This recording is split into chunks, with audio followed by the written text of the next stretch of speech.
प्रभु, आपके वार को आशीर्वाद समझकर मैं उसका सामना करूंगा, किंतु प्राण रहते मैं पीछे नहीं हटूंगा।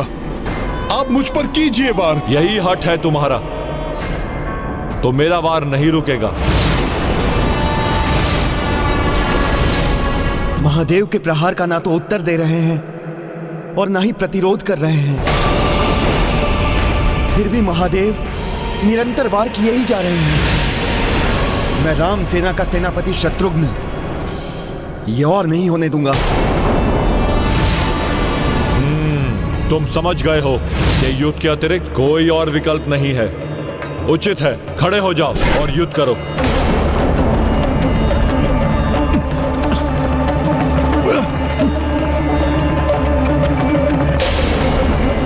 विवश हो गए हैं हनुमान युद्ध करने के लिए।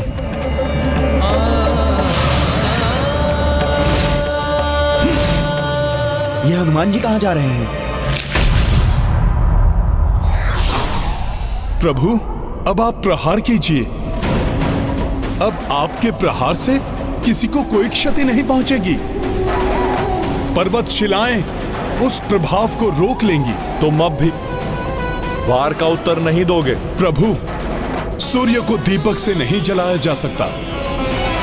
कुछ बूंदें सागर में बाढ़ नहीं ला सकती। आप एक विशाल वृक्ष हैं, तो मैं एक तृण मात्र हूं। एक तृण वृक्ष का क्या अहित कर सकता है? उचित है, पराजय स्वीकार कर लो और समाप्त करो युद्ध को। मेरी पराजय मेरे प्रभु की पराजय होगी। प्रभु भक्ति मुझे ऐसा नहीं करने देगी। सृष्टि का विध्वंस सोच कर देवलोक भयभीत लड़े भगवान से, ये कैसी है? तो अब इस युद्ध को मैं ही समाप्त करता हूं।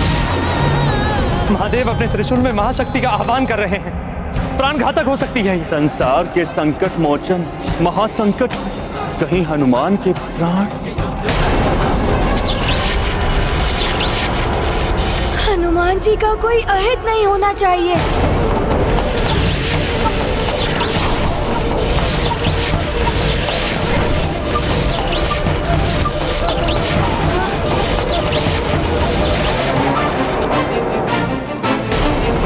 कुछ कीजिए रघुनंदन। महादेव अपने त्रिशूल में त्रिलोक की शक्ति का आह्वान कर रहे हैं। निर्दोष निरपराध हनुमान इसके भीषण प्रहार को नहीं सह पाएंगे। जितनी विवश आप हैं, उतना ही परवश मैं हूं। दोनों ही मेरे प्रिय हैं। एक मेरा हृदय है, तो दूसरे मेरी आत्मा। जिन हनुमान जी ने इंद्र आदि देवताओं के संकट हरे, ग्रहों के अधिपतियों को मुक्त कराया, अनेक बार सृष्टि की रक्षा की, आज वो हनुमान जी संकट में हैं। उन्हें बचाने के लिए कोई नहीं आ रहा है, मात्र महादेव की अपार शक्ति के भय से। किंतु ये जानते हुए भी कि महादेव को रोकना असंभव है, फिर भी मैं हनुमान जी को बचाने का प्रयास अवश्य करूंगा।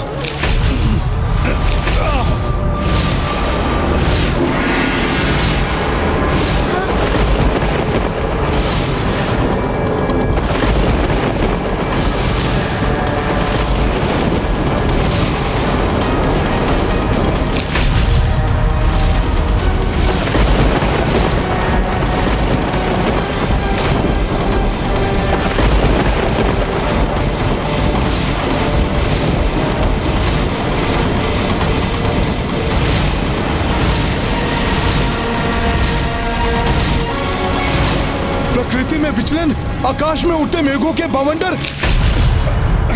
ये तो ब्रह्मास्त्र के आवाहन के संकेत हैं।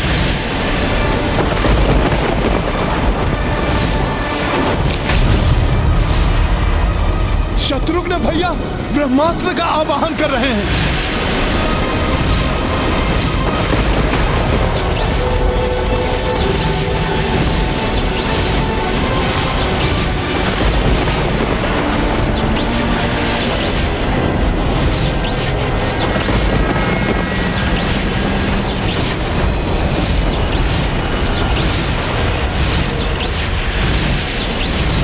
शत्रुघ्न भैया ये आपने क्या किया?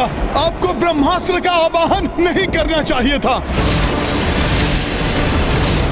ब्रह्मास्त्र, वो भी महादेव के विरुद्ध? एक महाशक्ति के विरुद्ध दूसरी महाशक्ति। विनाश और मात्र विनाश ही होना था इस युद्ध का परिणाम, और ये विनाश देखते रहेंगे हम सब मूक दर्शक बने। शत्रुघ्न भैया, आप ऐसा मत कीजिए। आप ब्रह्मास्त्र को रोक लीजिए। ब्रह्मास्त्र से मात्र भीषण विनाश ही होगा। भैया, मिट जाएगा ये संसार। होने दीजिए विनाश, मिट जाने दीजिए संसार को। ऐसे संसार का क्या अर्थ है जहां आप जैसे भक्त शिरोमणि के अंत के लिए एक अन्य भक्त हट किए हुए है। एक भगवान अपने निरपराध पुत्र के, एक गुरुदेव अपने निर्दोष शिष्य के प्राण लेने के लिए तत्पर है। ऐसे संसार का मिट जाना ही उचित है। शत्रुघ्न भैया, आवेश में आकर बहुत बड़ी भूल कर बैठेंगे आप, जिसकी भरपाई कभी भी संभव नहीं हो पाएगी। आप मेरी विनती सुनिए भैया, आप ब्रह्मास्त्र मत चलाइए। जैसे भगवान शिव को नहीं रोका जा सकता, उसी प्रकार शत्रुघ्न को भी नहीं रोका जा सकता।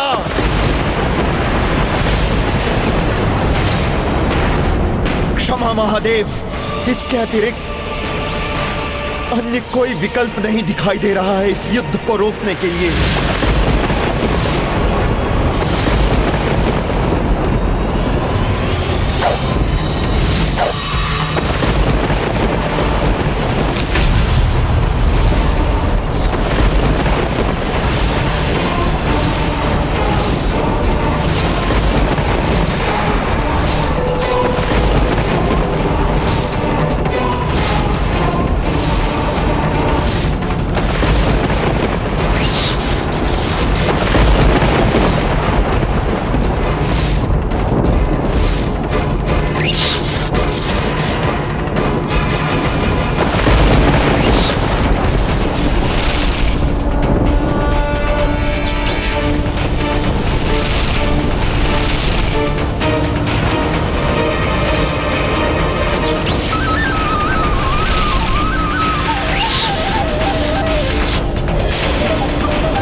ब्रह्मास्त्र रूपी महासंकट का सामना कैसे करेंगे संकट मोचन हनुमान?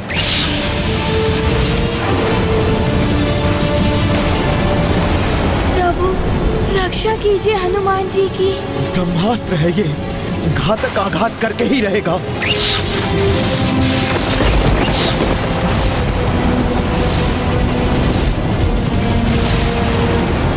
कैसी व्यवस्था है? ब्रह्मास्त्र होने पर भी मैं इसे रोक नहीं सकता।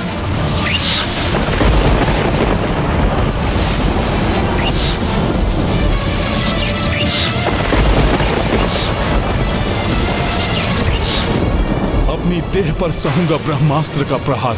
भोले बाबा का स्पर्श भी नहीं करने दूंगा इसे।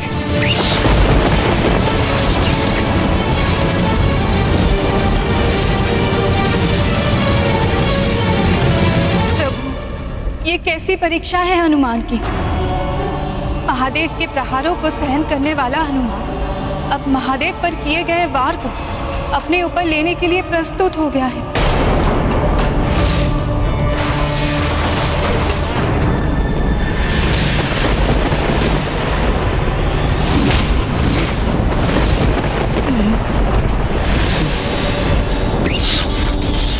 भोले बाबा, मुझे हटाकर अपने ऊपर क्यों ले रहे हैं ब्रह्मास्त्र का भीषण प्रहार?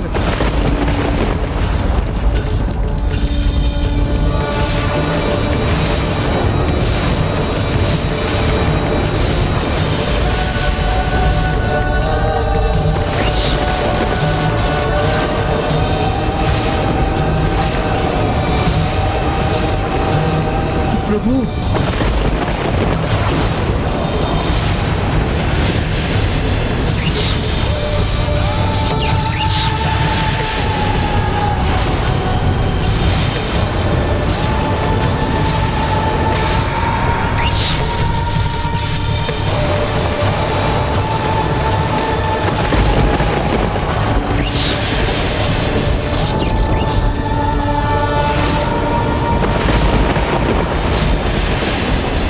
अपने मुख में धारण कर हनुमान ने महादेव के पाशुपतास्त्र की शक्ति को भी शांत कर दिया। किंतु इस ब्रह्मास्त्र को ही प्रभु ने अपने भीतर ले लिया। हलाहल को अपने कंठ में समाने वाले नीलकंठ महादेव इस ब्रह्मास्त्र की शक्ति को भी संभाल सकेंगे, जिसका महाविनाशक महाविस्फोट किसी भी क्षण होने वाला है।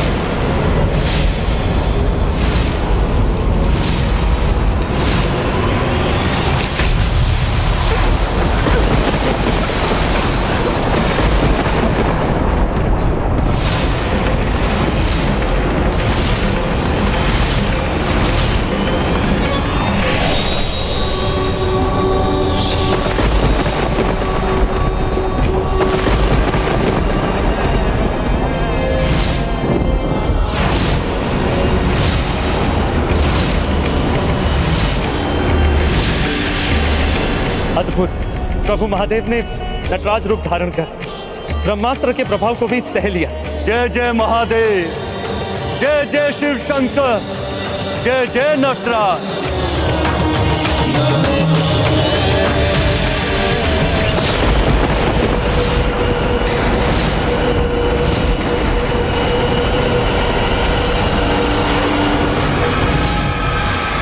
ब्रह्मास्त्र के कारण महादेव का क्रोध प्रकाष्ठा पर पहुंच गया। उनका तृतीय नेत्र खुलने वाला है। महादेव का तीसरा नेत्र खुल गया तो महाविनाश होगा। फिर ना ये यज्ञ रहेगा और ना ही ये जग। ये तो प्रलय हो जाएगी, सर्वत्र विनाश हो जाएगा, कोई भी शेष नहीं रहेगा। किंतु मैं प्रभु के प्रकोप को कैसे शांत करूं? ये कैसा अनर्थ कर दिया मैंने। संपूर्ण सृष्टि को संकट में डाल दिया मैंने। अब तो संसार की रक्षा का केवल एक ही उपाय है, किसी भी प्रकार से महादेव की क्रोधाग्नि शांत हो।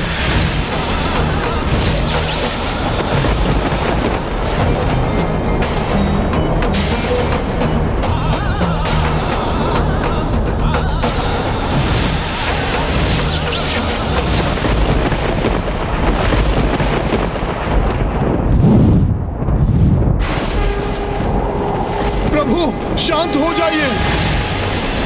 आपका तीसरा नेत्र खुल गया तो असमय प्रलय हो जाएगी। निर्दोष निर्बल मनुष्य और जीव जंतुओं का संहार हो जाएगा। भोले बाबा, आप ये अनर्थ मत होने दीजिए।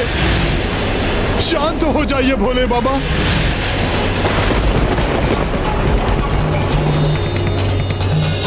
क्षमा दया निधान, मुझे क्षमा कर दीजिए, क्षमा कर दीजिए भोलेनाथ।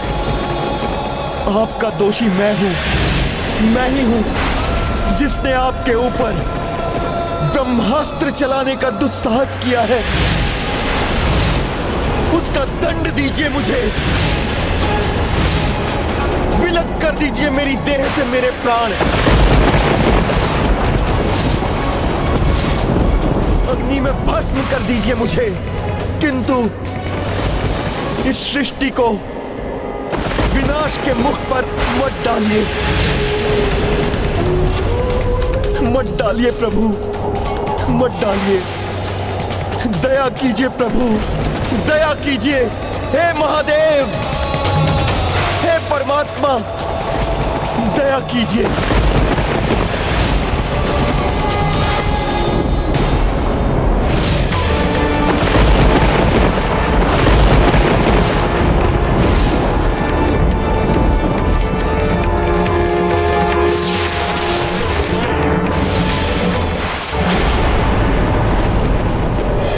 कर्पूरगौरं करुणावतारं संसारसारं भुजगेन्द्रहारम्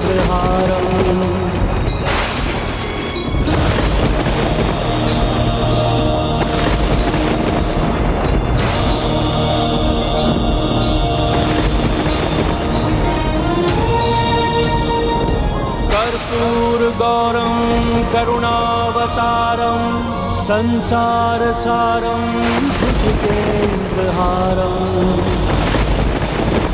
सदा वसन्तं हृदयारविन्दे भवं भवानी सहितं नमामि।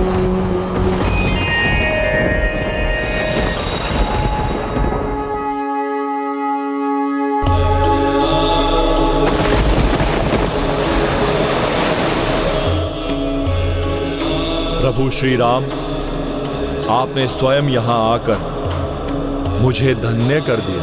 धन्य तो मैं हुआ हूं आपके दर्शन पाकर। हे प्रभु, हे परमात्मा, देवों के देव महादेव,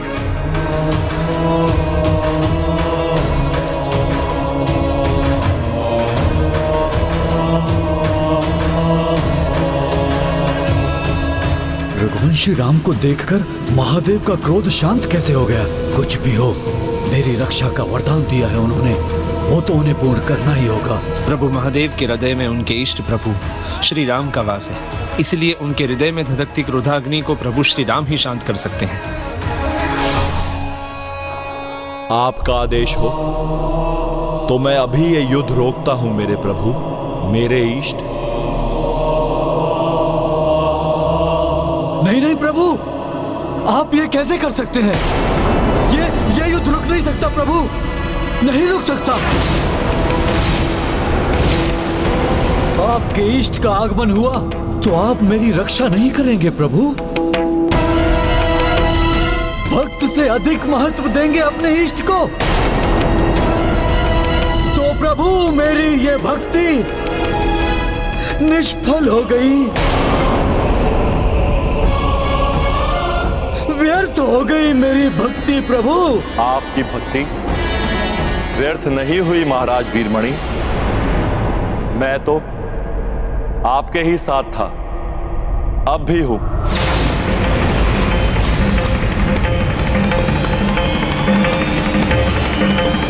कहिए, अब क्या चाहते हैं आप? प्रभु, आपके समक्ष खड़े रघुवंशी के अश्वमेध यज्ञ के अश्व का अंत कर दीजिए। अश्व के अंत के साथ साथ अंत होगा इनका अश्वमेध यज्ञ। तब ये युद्ध स्वतः समाप्त हो जाएगा प्रभु। अवश्य करूंगा, किंतु तब जब आप मुझे दिखाएंगे कि रघुनंदन श्री राम है कहां, जिनके अश्वमेध यज्ञ की अश्व की बात कर रहे हैं आप।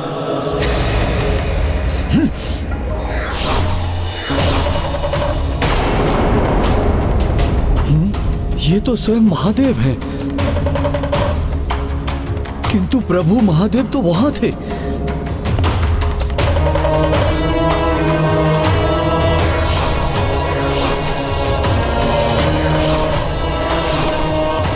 ये क्या कोई दृष्टि दोष है मेरा? प्रभु महादेव को उस रघुवंशी और उस वानर से पृथक नहीं कर पा रहा हूं।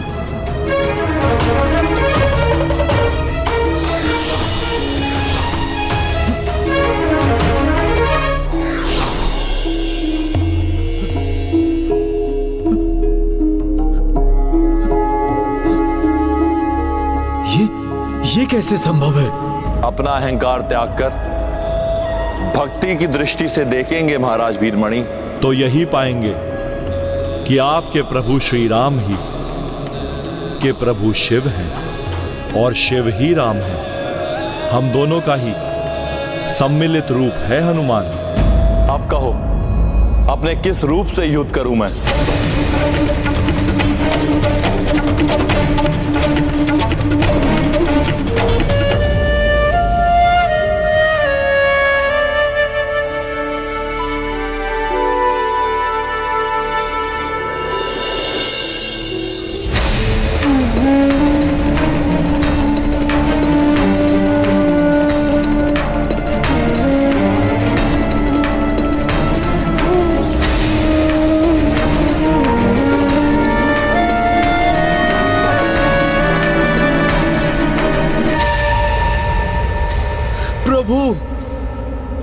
मुझे क्षमा कर दीजिए।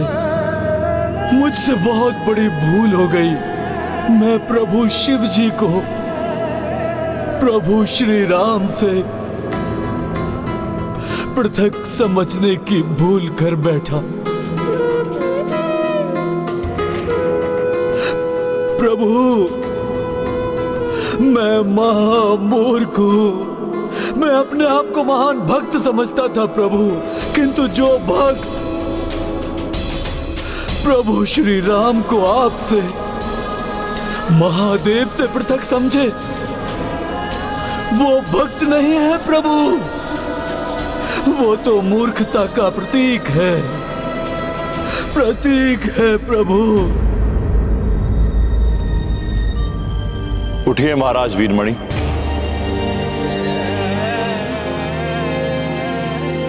समझिए इस रहस्य को। ये सब इसलिए हुआ है जिससे शैव और वैष्णव भक्त हमें पृथक ना समझे, आपस में विवाद ना करें। भक्ति में भेद का कोई स्थान नहीं, ये समझकर एक मत शांति से भक्ति करें। प्रभु, मैं समझ गया। हनुमान के साथ मेरे युद्ध का कारण था समस्त संसार के समक्ष उनकी कर्तव्य निष्ठा को और उजागर करना। हनुमान ही है जो अपने कर्तव्य पालन के लिए स्वयं रुद्र का भी सामना कर सकते हैं। और ये भी प्रभु कि समस्त संसार को ये भी ज्ञात हो जाए कि मेरी शक्ति का स्रोत आपकी और प्रभु श्री राम की भक्ति ही है। हे प्रभु श्री राम, आप मुझे अपनी शरण में ले लें। ये तो मेरा सौभाग्य होगा। आपके अधीन रहूंगा तो मैं धन्य हो जाऊंगा प्रभु।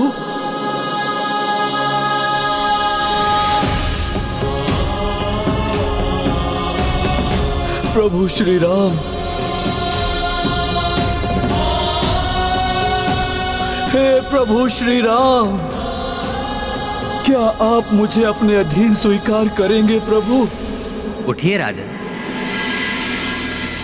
प्रभु, आपको मेरे अधीन रहकर नहीं, अपितु मेरे साथ मिलकर कार्य करना है महाराज वीरमणि। और आप जैसे महादेव भक्त का साथ पाकर तो मैं धन्य रहूंगा। प्रभु, रघुवंशी प्रभु श्री राम की जय, देवों के देव महादेव की जय, संकट मोचन हनुमान की जय।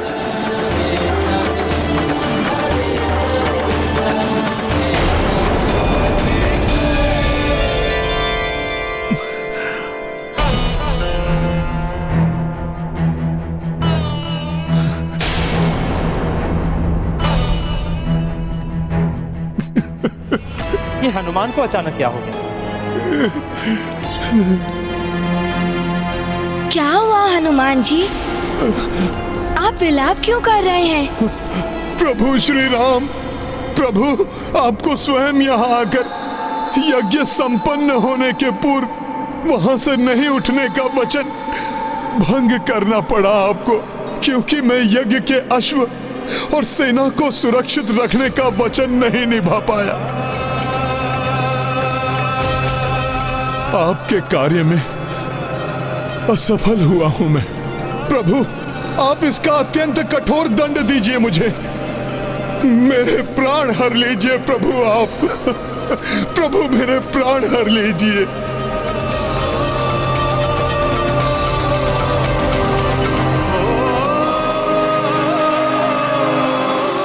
हनुमान, ईश्वर हैं प्रभु श्री राम, अष्ट निधियों के स्वामी, कण कण में है जिनका वास, जो सर्वत्र व्याप्त है वो कहां नहीं है। अर्थात प्रभु? श्री राम तो अब भी यज्ञ स्थल पर स्थित हैं। जो यहां है वो छाया राम है। इसका अर्थ ये स्वयं मेरे प्रभु नहीं, अभी तो उनकी छाया है। हाँ हनुमान, ये तुम्हारे प्रभु की प्रति छाया है। अपने वचन के प्रति प्रतिबद्ध दृढ़ता से उसे निभाने वाले श्री राम को तो उनके इसी गुण के लिए संसार सदैव स्मरण करेगा। मैं तुम्हारे संकल्प को खंडित कैसे कर सकता था हनुमान? यदि मैं स्वयं यहां आ जाता तो तुम अपने कार्य में असफल हो जाते। प्रभु, अपने भक्त की पीड़ा को आप अपनी पीड़ा समझते हैं, इसीलिए कहीं आप मुझे मेरी पीड़ा से मुक्त कराने के लिए, भक्त को उसके अपराध बोध से मुक्त कराने के लिए असत्य तो नहीं कह रहे हैं ना मेरे प्रभु? अपने नेत्र बंद कर अपने अंतर चक्षुओं से स्वयं देख लो हनुमान।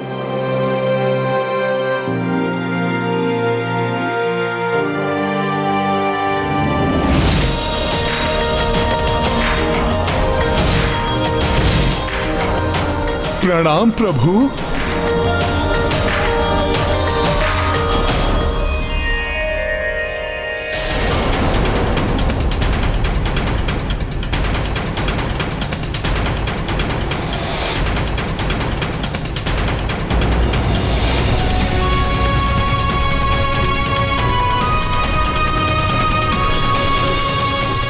हनुमान जी, अब यही एक बड़ा राज्य शेष है।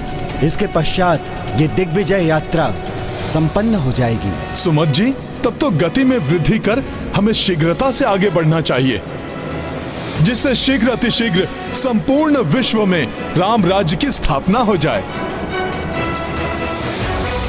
जय श्री राम! जय श्री राम! जय श्री राम! जय श्री राम! जय श्री राम! जय श्री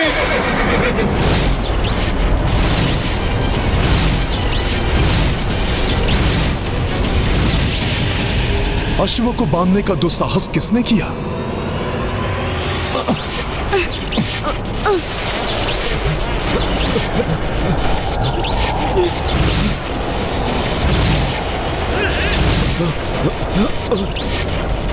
ये कैसे संभव है? जो हनुमान स्वयं महादेव के वार सह गए, जिन्हें ब्रह्मास्त्र, पाशुपतास्त्र और स्वयं महादेव की त्रिशूल ना रोक सकी, वो एक साधारण डोर के बंधन में बंध कर रुक गए। ये कैसा बंधन है जिससे हनुमान जी भी मुक्त नहीं हो पा रहे?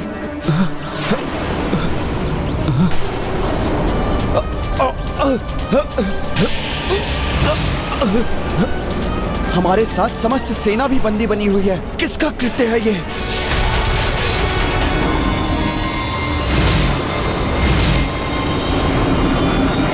कुछ स्पष्ट नहीं दिखाई दे रहा है। यह भी ज्ञात नहीं हो पा रहा है कि इस फांस का स्रोत कौन है। अब ये धूल की आंधी कैसे उत्पन्न हो रही है? यह आंधी नहीं है कुमार पुष्कर, यह धूल किसी राजा और उनकी सेना के आगमन के कारण उत्पन्न हुई है। प्रतीत होता है हमारी दिग्विजय यात्रा पूर्ण होने से पूर्व अभी एक और युद्ध शेष है। ये कौन राजा जिसने अपने विशाल सेना के साथ प्रभु श्री राम की सेना का मार्ग अवरुद्ध किया?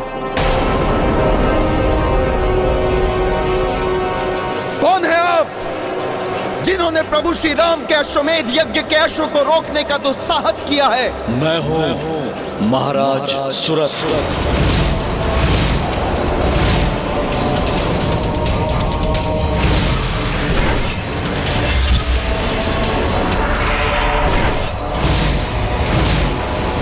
मैंने ही बंदी बनाया है आप सभी को।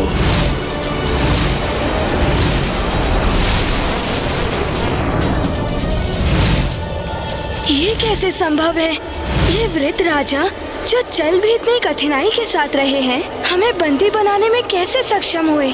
वास्तव में इनकी सेना भी उतनी विशाल नहीं है जितनी प्रतीत हो रही थी।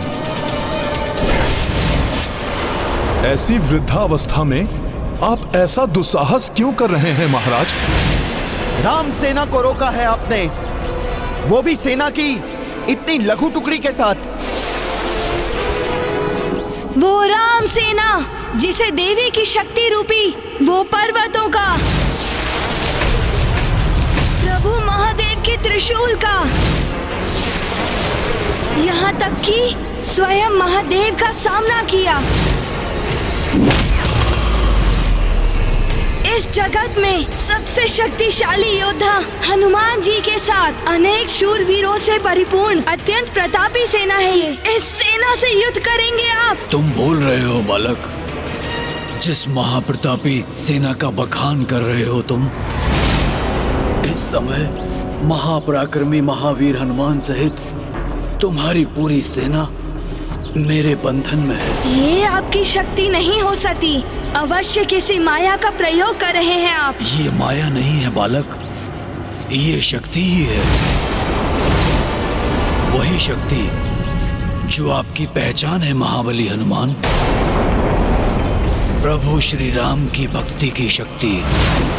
जय श्री राम। अर्थात एक राम भक्त होकर आपने दूसरे राम भक्त को राम नाम की शक्ति से ही बंदी बना लिया। ऐसा क्यों किया आपने? आप सभी राम सेवकों को मैंने जो कष्ट दिया है उसके लिए मैं क्षमा प्रार्थी हूँ, किंतु विवश हूँ मैं। महाराज, कैसी विवशता? आप मुझे बताइए, संभव है प्रभु की दया से मैं आपकी कोई सहायता कर सकूं? मेरा ये जीवन ही मेरी विवशता है, जिसे सहस्त्रों वर्षों पूर्व से मैंने प्रभु श्री राम को समर्पित कर रखा है। तब से जब पृथ्वी पर प्रभु श्री राम का जन्म भी नहीं हुआ था। अत्यंत कठिन है आपके इस कथन पर विश्वास करना। हाँ महाराज, एक साधारण मनुष्य इतना दीर्घायु कैसे हो सकता है? मैं बताता हूँ। अनेकों सदियों पूर्व जब मैं राजा बना था तो कर्म कांड यज्ञ आदि में व्यस्त रहने वाले दूसरे राजाओं के विपरीत मेरा पूरा जीवन काल प्रभु श्री राम की भक्ति और पूजा में लीन रहता था। कदाचित इसीलिए एक दिवस स्वयं यमराज मेरी परीक्षा लेने आ पहुंचे। जय श्री राम। राम श्री राम, राम श्री राम, राम राम राम, राम श्री राम, राम श्री राम, राम राम राम, राम श्री राम, राम श्री राम, राम श्री राम, राम श्री राम। राजन, आप अपनी राम भक्ति में अपने सभी कर्मकांड कैसे भूल सकते हैं, जो मनुष्य को अपने इंद्र पद और उससे भी ऊपर ब्रह्मा जी के स्थान तक पहुंचा सकते हैं? और आप कैसे राजा हैं जो मात्र राम भक्ति में डूबे हुए हैं? क्षमा करें मुनिवर, किंतु मुझे आपके मुनि होने पर संदेह है।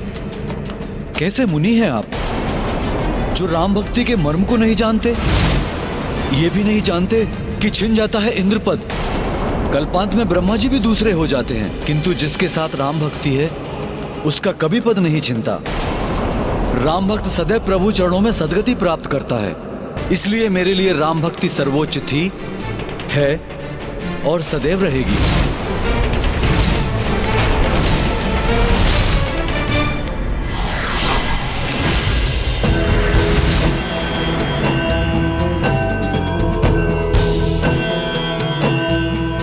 प्रणाम यमराज जी। राजा सुरथ, हम आपकी राम भक्ति देखकर प्रसन्न हुए। हम आपको आशीर्वाद स्वरूप वरदान देना चाहते हैं। कहिए, क्या वरदान चाहिए आपको? मुझे तो मात्र एक ही वरदान चाहिए कि अपने मृत्यु से पूर्व अपने प्रभु के राम अवतार श्री राम का दर्शन कर सकूं और वो स्वयं मेरे राज्य में पधार कर मेरे राज्य को कृतार्थ कर सकें।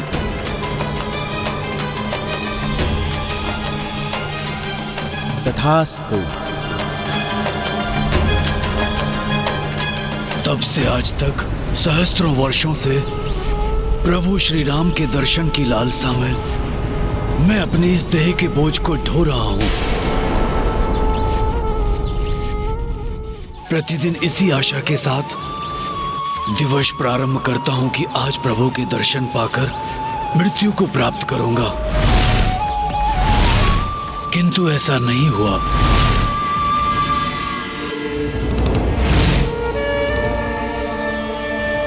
जय श्री राम। कई वर्ष बीत गए।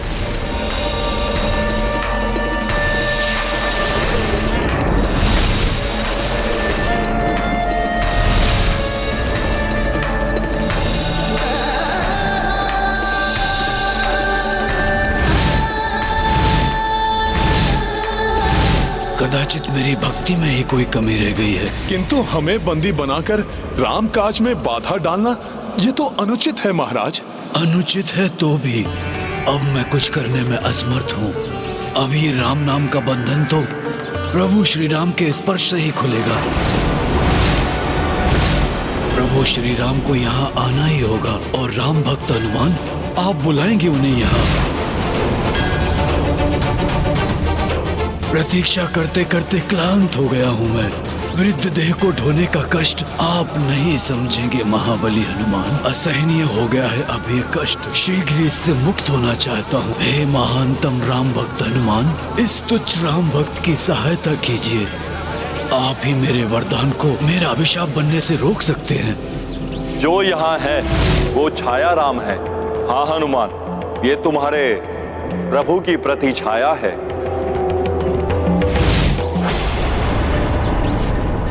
मैं आपकी पीड़ा समझता हूं।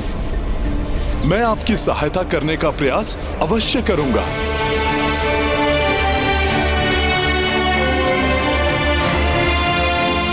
हे प्रभु, भक्तों के दुख और पीड़ा को समझने वाले, हे अष्ट सिद्धियों के स्वामी और नव निधियों के ज्ञाता, यदि पूर्व के समान बिना यज्ञ में विघ्न डाले, यदि संभव है तो अपने इस भक्त को अपने दर्शन सुख प्रदान करें प्रभु।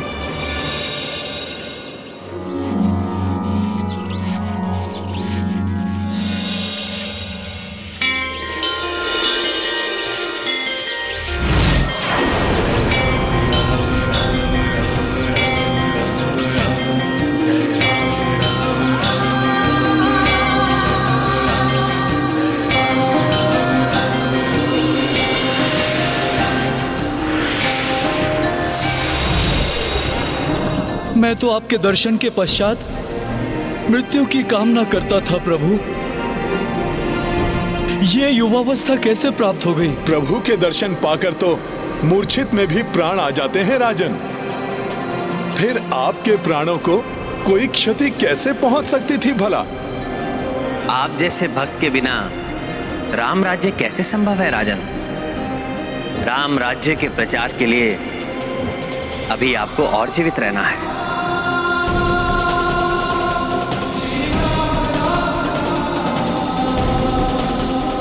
आपकी कृपा पाकर मैं धन्य हुआ कृपा निधान। आपकी अधीनता सदैव के लिए स्वीकार है मुझे।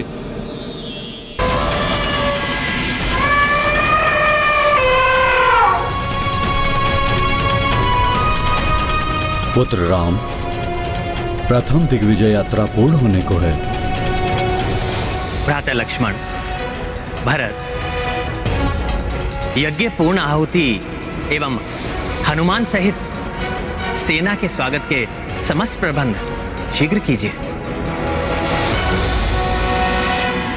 स्वामी, हनुमान एवं उनके साथ अन्य योद्धाओं और सेना ने राम काज को पूर्ण करने का संकल्प पूर्ण कर ही लिया।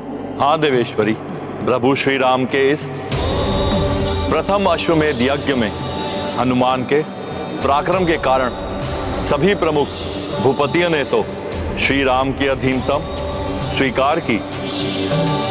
उनके साथ दिव्य शक्तियों में भी प्रभु श्री राम की प्रभुता स्थापित हुई। अर्थात स्वामी, यज्ञ की पूर्ण आहुति के साथ राम राज्य की स्थापना के पश्चात मुझे आशा है कि अब राम राज्य की शांति को भंग करने वाला कोई और शेष नहीं होगा। जब तक निकुंभ जीवित है राक्षसी सोच कभी अपनी पराजय स्वीकार नहीं करेगी। जय श्री राम, जय श्री राम, जय श्री राम, जय श्री राम। हनुमान जी सबको लेकर आ गए भैया।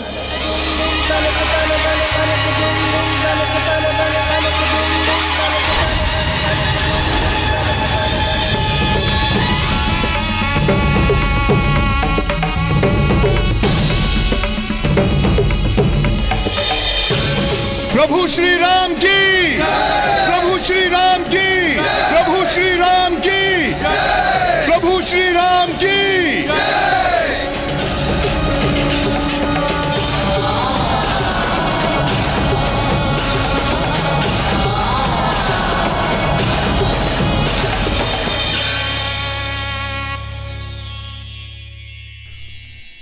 प्रभु, हम सबके स्वप्नों का राज्य, धर्म और मर्यादा का राज्य, राम राज्य स्थापित हो गया। श्री राम राज्य की, श्री रामचंद्र की, श्री राम राज्य की।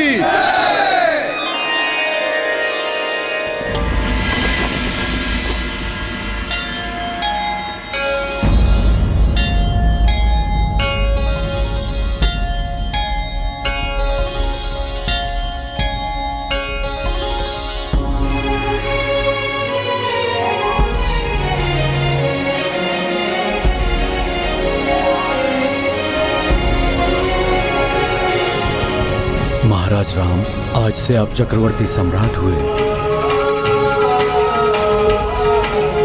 प्रभु श्री राम की, प्रभु श्री राम की, प्रभु श्री राम की। मैं अयोध्या नरेश राम धन्यवाद करता हूं उन सभी माननीय राजाओं का जिन्होंने अधीनता स्वीकार की, किंतु मैं उन्हें यह स्पष्ट करना चाहता हूं कि अधीनता का अर्थ पराधीन होना ना समझे, अपितु स्वयं को धर्म के अधीन समझे। इस अश्वमेध यज्ञ का उद्देश्य अधर्म की पराधीनता को समाप्त करके धर्म के राज्य की स्थापना करना है। अतः आप सब धर्म का पालन करते हुए अपना राज्य अपनी इच्छा अनुसार चलाने के लिए पूर्णतया स्वतंत्र हैं। श्री रामचंद्र की, श्री रामचंद्र की।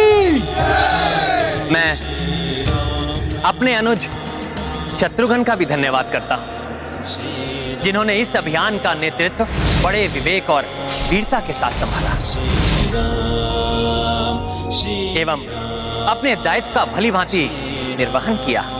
भैया, मैंने जो कुछ भी किया है आपके प्रताप से ही किया है।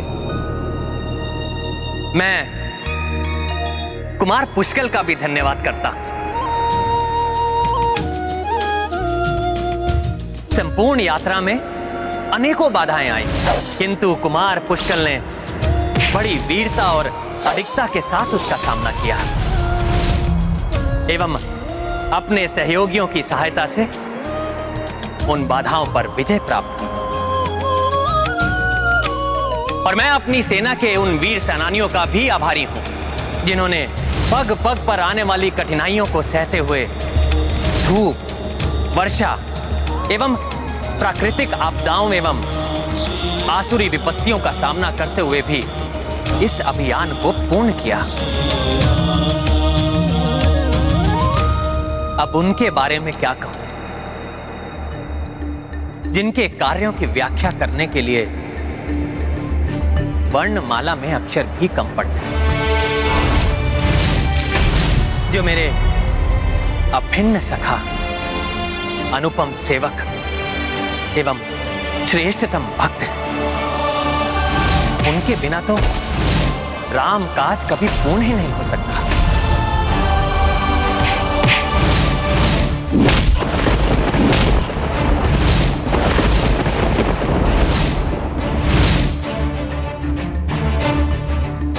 सत्य कहूं तो उनके बिना मैं भी पूर्ण नहीं हो सकता। राम बिना हनुमान अधूरे, हनुमान बिना श्री राम। मेरे परम प्रिय मित्र केसरी नंदन आंजनेय हनुमान, आंजनेय।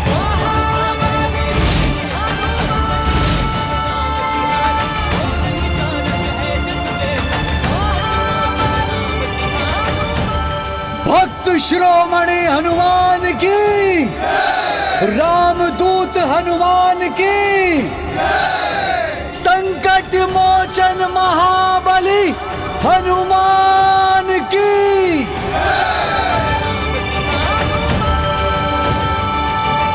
प्रभु, इस तुच्छ सेवक का इतना मान।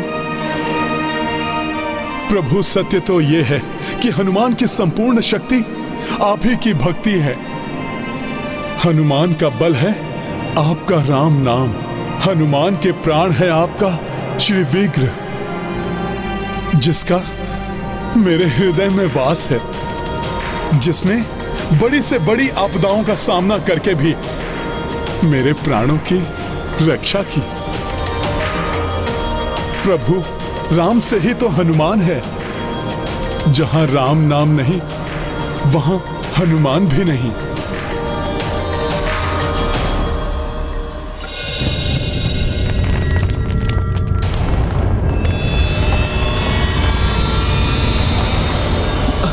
ये क्या हो रहा है? जैसे धरती डगमगा रही है। अकस्मात यह भूकंपन। अकस्माती यहाँ ये भूचाल क्यों आने लगा? हमने पूर्ण पवित्रता और विधि विधान से चक्रवर्ती सम्राट का राज तिलक किया है, फिर ये प्राकृतिक आपदा कैसे आने लगी? गुरुदेव वशिष्ठ, मुझे तो ये प्राकृतिक आपदा नहीं, कुछ और ही प्रतीत हो रही है। मैं अभी बाहर जाकर देखता हूं कि इस भूकंपन का केंद्र कहां है और वहां क्या हो रहा है।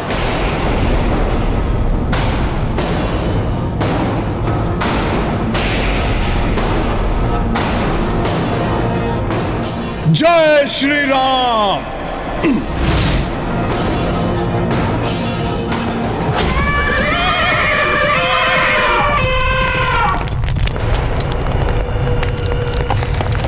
प्रतीत हो रहा है यही है भूकंपन का केंद्र। कुछ तो बड़ी हलचल हो रही है धरती के भीतर।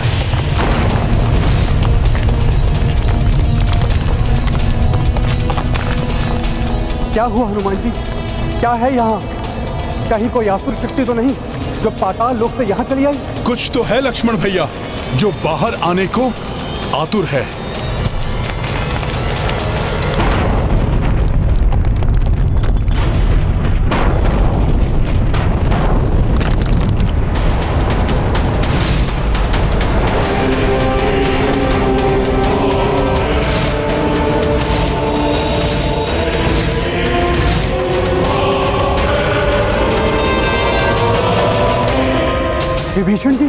विभीषण जी, आपको इस प्रकार यहाँ आने की क्या आवश्यकता पड़ गई? हे संकट मोचन, हे महाबली, मुझे शीघ्र प्रभु श्री राम के पास ले चलिए।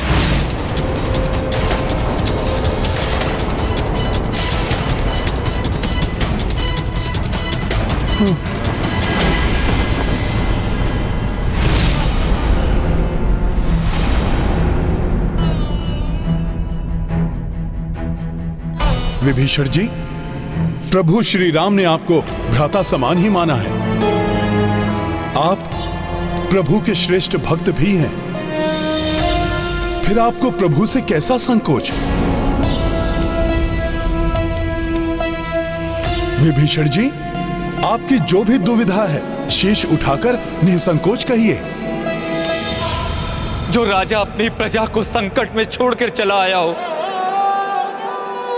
उसका शीश कैसे उठ सकता है?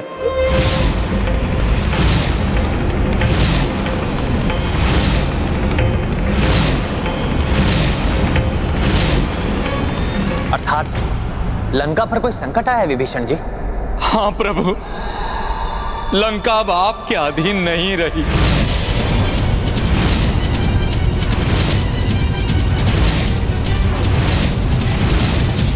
अब वहां धर्म का नहीं, पाप का पुनः राज्य शुरू हो गया है। ये कैसे हुआ? क्या हुआ? स्पष्ट बताइए विभीषण जी। प्रभु, कुंभकर्ण के पुत्र निकुंभ ने राज्य हथिया लिया है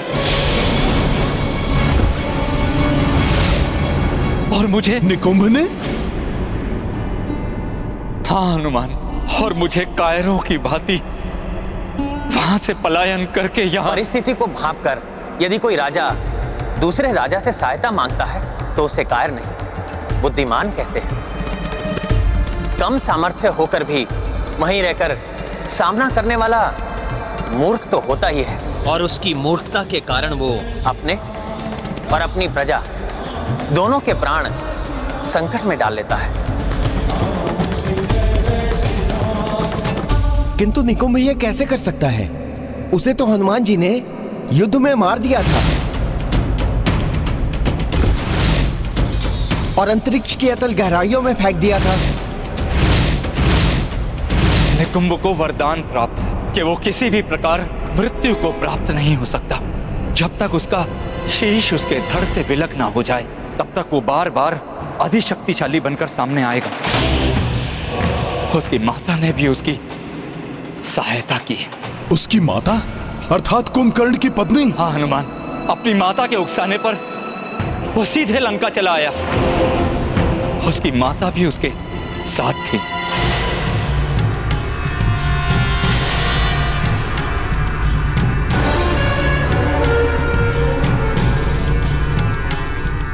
भाभी श्री,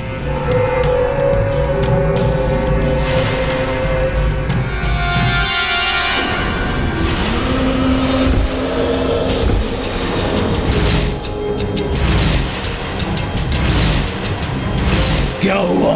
इस राज सिंहासन के वास्तविक अधिकारी महाबली निकुंभ को देखकर भयभीत हो गए। द्रोही काका विभीषण,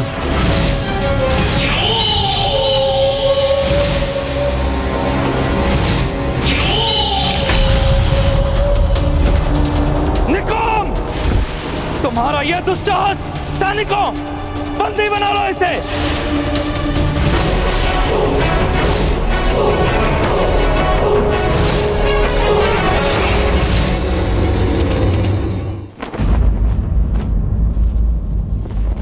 निकुंभ के पास सबकी सोच को परिवर्तित करने की विलक्षण मायावी शक्ति है।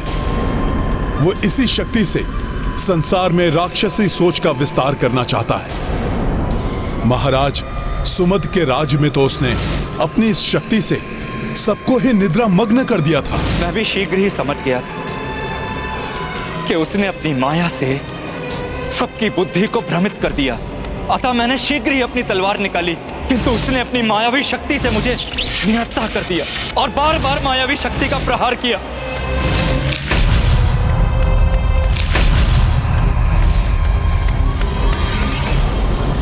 देखा माता, ये मुकुट भी जानता है कि कौन है इसे धारण करने योग्य, इसलिए ये स्वयं ही मेरे पास चला आया। पाप का विस्तार हो, अधर्म की जय हो।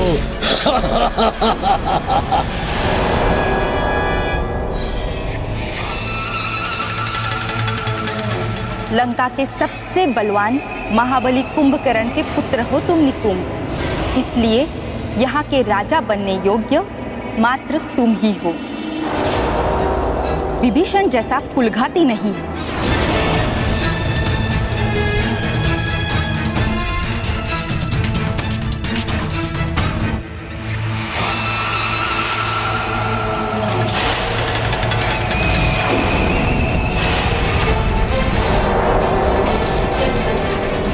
निकुंभ, विभीषण गुप्त मार्ग से भाग निकला है।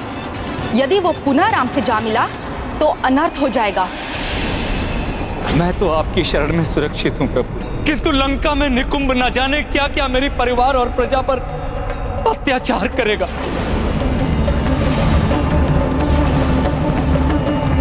निकुंभ से उनकी रक्षा कीजिए प्रभु।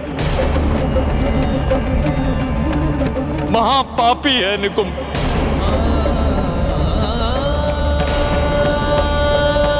विभीषण जी, प्रभु श्री राम की शरण में आने वाले का सदैव ही कल्याण होता है। प्रभु उस पापी को दंड अवश्य ही देंगे। आप चिंता ना करें विभीषण जी, मैं स्वयं अपने भ्राताओं के साथ और हनुमान को साथ लेकर आपके साथ लंका चलूंगा और आपको आपका राज्य वापस दिलवाऊंगा।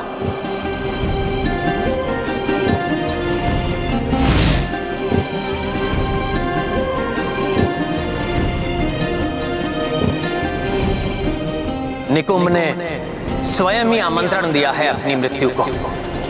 लंका में आकर, लंका में आकर, लंका में आकर।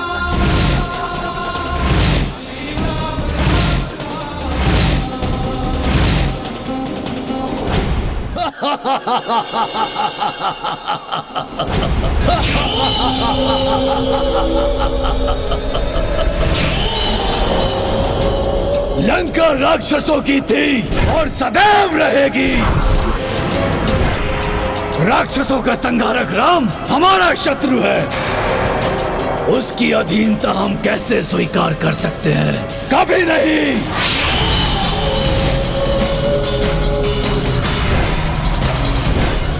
रक्षवीरों, मैं महाबली कुंभकर्ण का पुत्र निकुंभ आपका समस्त राक्षसों का खोया हुआ गौरव वापस लाऊंगा, किंतु ये तभी संभव होगा जब आप सब मेरा साथ देंगे। बोलिए, देंगे मेरा साथ? हाँ, हमें राम स्वीकार नहीं। राम हमारा शत्रु है, उसकी दास्ता हम नहीं करेंगे। स्वयं बलवान है, महान है। बलवान किसी के अधीन नहीं रहते। मैं आप सबको विश्वास दिलाता हूँ कि फिर से हमारा समय आएगा। पूरी धरती पर हमारा राज होगा। तीनों लोकों पर रक्ष परचम लहराएगा। तीनों लोकों पर आकाश में हमारा ही सूर्य उगेगा। बोलो, किसका सूर्य होगा आकाश पर? किसका सूर्य होगा आकाश पर? ये क्या अकस्मात ये अंधकार?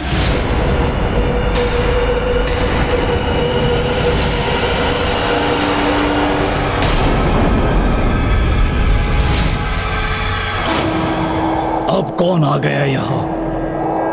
ये तो वही वानर है, इसी ने लंका जलाई थी।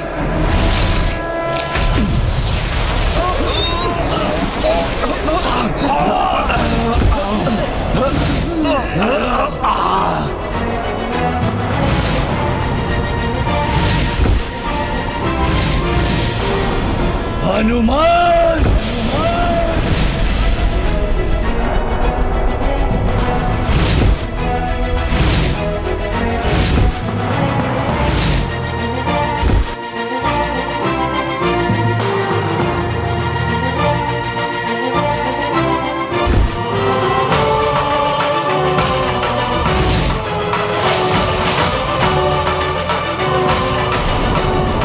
संकट की स्थिति में यदि बल कार्य ना करे तो बुद्धि का प्रयोग कर उस संकट को टाला जा सकता है।